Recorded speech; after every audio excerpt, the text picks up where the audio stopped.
Hello and welcome back. This is the part 2 of the video on types of research. In the last lecture, we have seen the primary research and secondary research. I also showed you an example with a meta-analysis or a systematic review that has combined multiple primary researches and has depicted its own results in the form of secondary research. So this example which we are carrying forward from the previous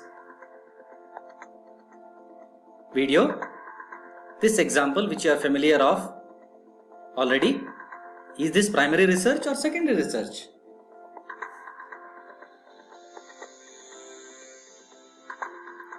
A few more questions to ponder. We can discuss this in the class. Library dissertation is an example for primary research. True or false?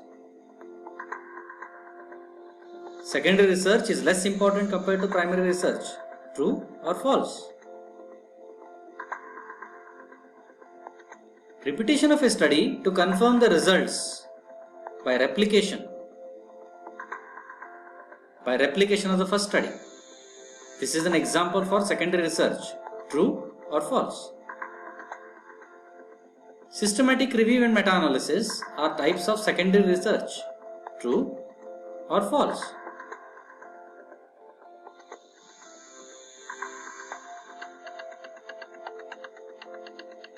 Few more points to ponder.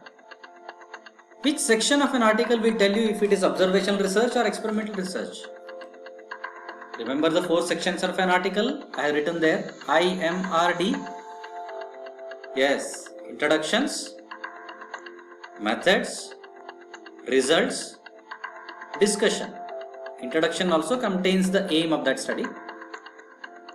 Discussions will also contain the conclusions and implications. But the basic structure is IMRD. So, which amongst these 4 sections will give you an idea of the type of research?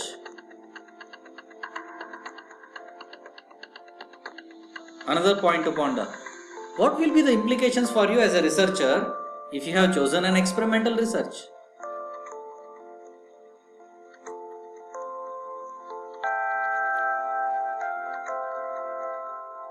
Okay, the next classification.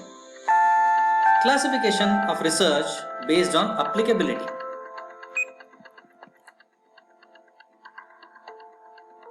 Basic research, applied research. In basic research, we do research on a topic or on a question which may not have immediate applicability if answered. In applied research, we are trying to find a result for a pressing problem.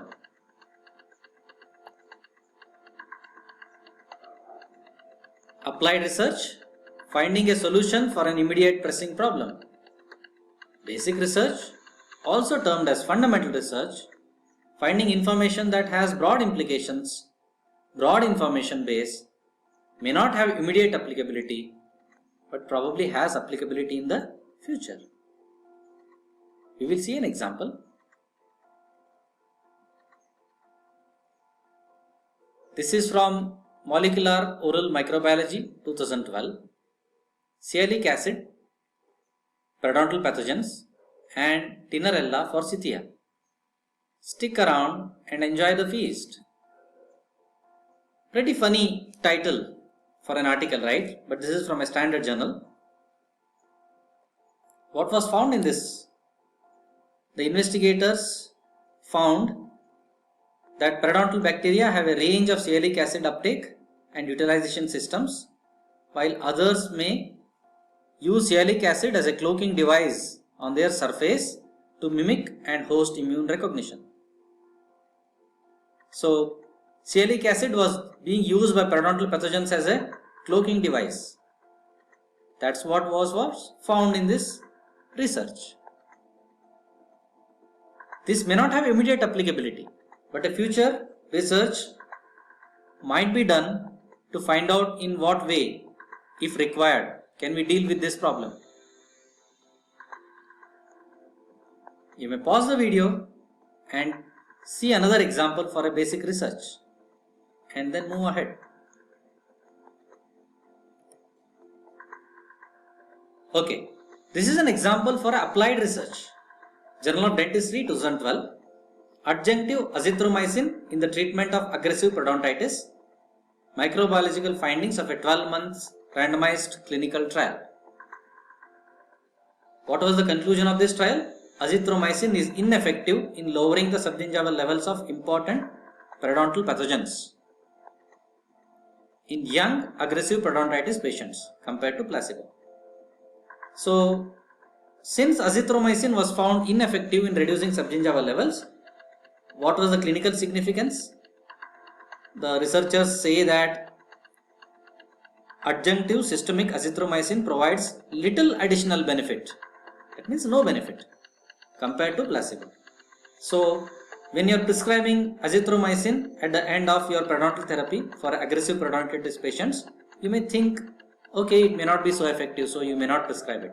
So, this particular research has immediate applicability for you in the clinic because the results of this are applicable to the day-to-day clinical practice. This is an example for applied research.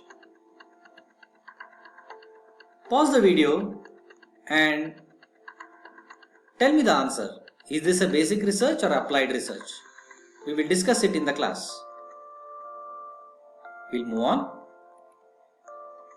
This example. Is this basic research or applied research?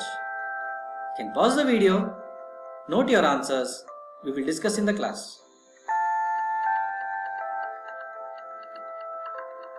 A few more points to ponder. Which section of an article will tell you if it is basic or applied research? Remember the sections? IMRD, that's a clue. Okay, second question. What will be the implications for you as a researcher if you have chosen a basic research?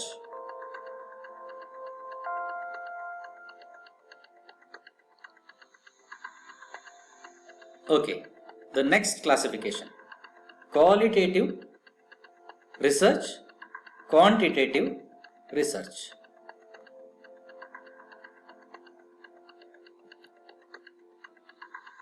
Qualitative research is obviously non-quantitative. Quantitative research is based on measurement of a quantity, estimation of any parameter in the form of some numbers, or to know the significance of difference between the two or more quantities by applying what we call as tests of significance. So this is an example for a quantitative research. Whereas qualitative research is completely different. It explores the range or extremes in occurrence of a new phenomena. We will see an example, maybe that will help you understand better. An example for a quantitative research. This is from Community Dentistry Oral Epidemiology 1980. Incidence rates of oral cancer and natural history of oral precancerous lesions in a 10-year follow-up study of Indian villages. So what have they studied? What are the incidence or new cases of oral cancer? And also, how does the precancer lesion progress? It's a follow-up study, it's a longitudinal study, but in this classification, we classify it as quantitative research. So the results are in the form of quantity, namely incidence. We'll move on to the qualitative. This is an example of a study on oral cancer only, but the nature of the research is qualitative. Just have a look at the title. A view from inside the family. Living in a state of suspension, a phenomenological approach to the spouse's experience of oral cancer. In this case, they don't talk about incidence. They talk about what is the experience of a spouse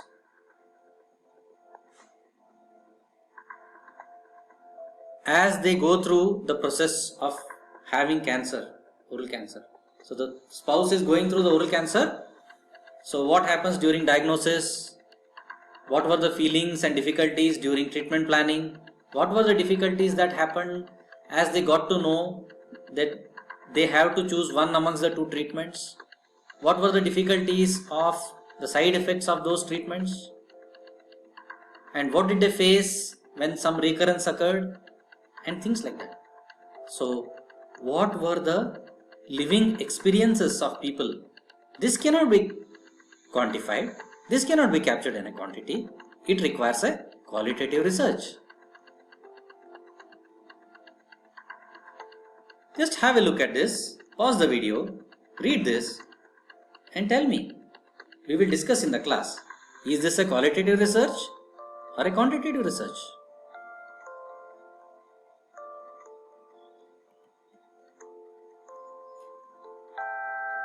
And this example which we have carried forward, is this qualitative research or quantitative research?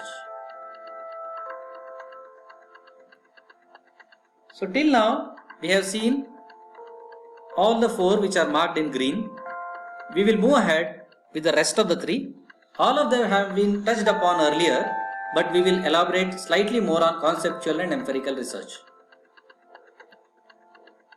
Classifications, primary and secondary, basic and applied, qualitative and quantitative. We have seen all this. We will move on to the next one.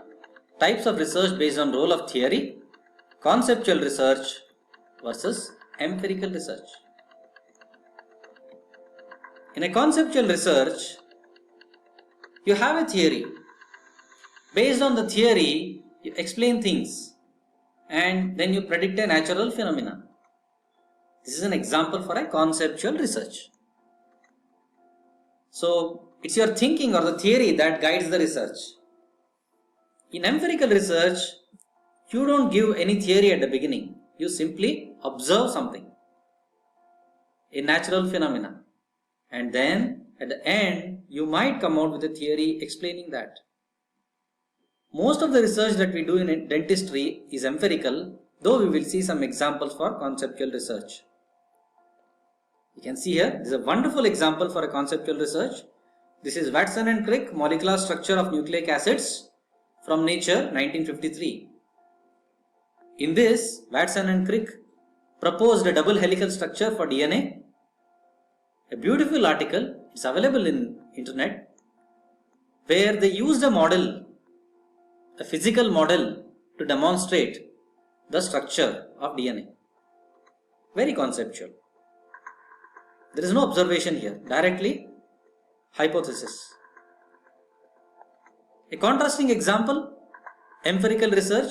You know this study, John Snow's cholera map, where he mapped the Broad Street, in fact the city of London, and he found that Broad Street has a pump, and around this pump there are a lot of cases, and he found out that it is because of the water that this problem is happening. So that's an example for empirical research. Some more examples. You may pause the video now, and also you may pause the video here. Okay, you can pause the video and tell me which type of research is this, the example which we have carried forward. We have already discussed programmatic versus opportunistic research.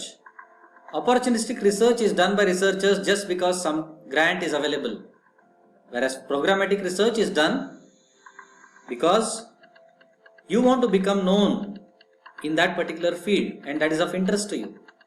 You see, Stanley Melamed, the one who is author of Local Anesthetic textbook, has written 46 articles just on anesthetics. That's how he becomes an expert in the field and writes a book. That's programmatic research. Of course, research should be driven by the needs, disease burden. This is the landmass of the world. You can see India in its correct proportion. If you just distort the map by population, we are very big. But just see what happens when we talk about scientific research. We have become thin and small. So we need to do a lot of collaborative research. This is the summary.